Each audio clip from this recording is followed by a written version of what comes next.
Welcome to ECN Trade Daily Video. Before we begin, it should be noted that any advice is of a general nature only and that your personal circumstances have not been taken into consideration. Hello everyone, my name is Rob Clayton and thank you very much for joining me. Well, to start this week, the Australian dollar settled just pips away from its target of 73.1525 and at present is showing some negative response from the challenge for the start of this week. It all began a few days ago after posting a bullish hammer, which gave the indication that the market was gaining momentum, and as you can see from the challenge, has reached its target, and I believe this is where the market will start to sell.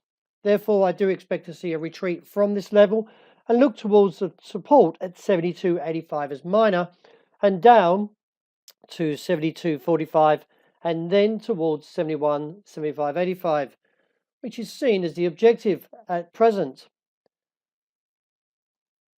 The euro also rebounds quite positively after posting again another hammer, and from the rally on Friday now hits the zone of 114.50.85, which I believe the market will start showing supply. If that's the case, then I am looking for a turnaround from there and look towards the region of the key support level of 112.85 this week. We do have a few announcements, starting with the minutes from the US Fed on Wednesday. It is viewed that from the August meeting, after leaving interest rates unchanged, should indicate that further rate hikes for this year, one in September and one in December. Then on Friday, Jerome Powell is to make his first appearance as Fed chairman at the annual economic conference in Jackson Hole. The market will be looking for clues to the Fed's outlook on inflation, the economy, and trade war fears. Geopolitical risks will also remain in the focus this week, with the US expected to impose fresh sanctions on Russia this Wednesday, and then on Thursday, Washington is expected to slap 25% tariffs on an additional 16 billion of Chinese imports, to which Beijing has threatened to retaliate in the same way. The dollar index on Friday did post a low of 95.98 and was seeing one of the most significant declines in the last 4 weeks.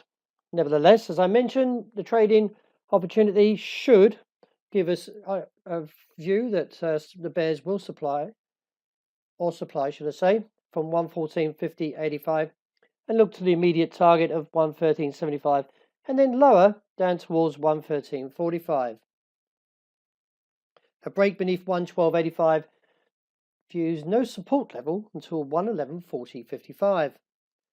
Well, the dollar yen has played in a mixed game, and over the last few days, I still feel that the bears will get their opportunity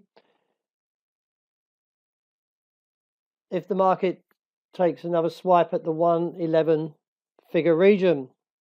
Overall, I do expect to see further tests to the upside, but still looking for further direction until the technical support.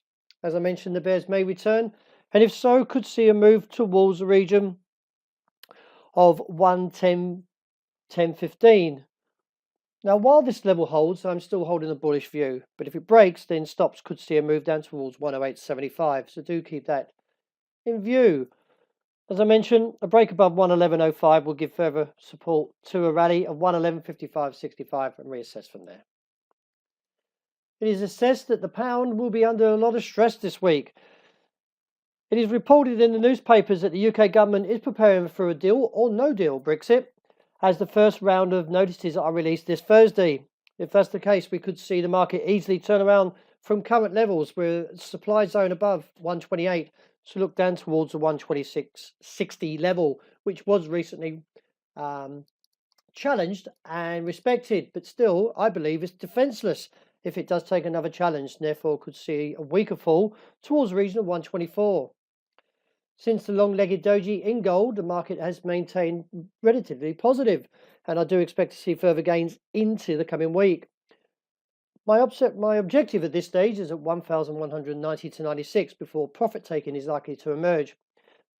As long as the market holds above the level of 1,168 to 71, then I will keep my bullish view to that level of 1996.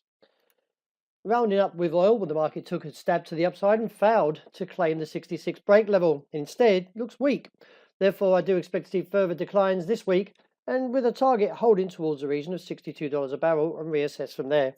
Any fresh rally should still find resistance around 65.5 to 66.5. Well, that wraps up for today. Thank you very much for joining me. As always, look out for the intraday report, and I hope you enjoy the rest of the day and the great start to the new week.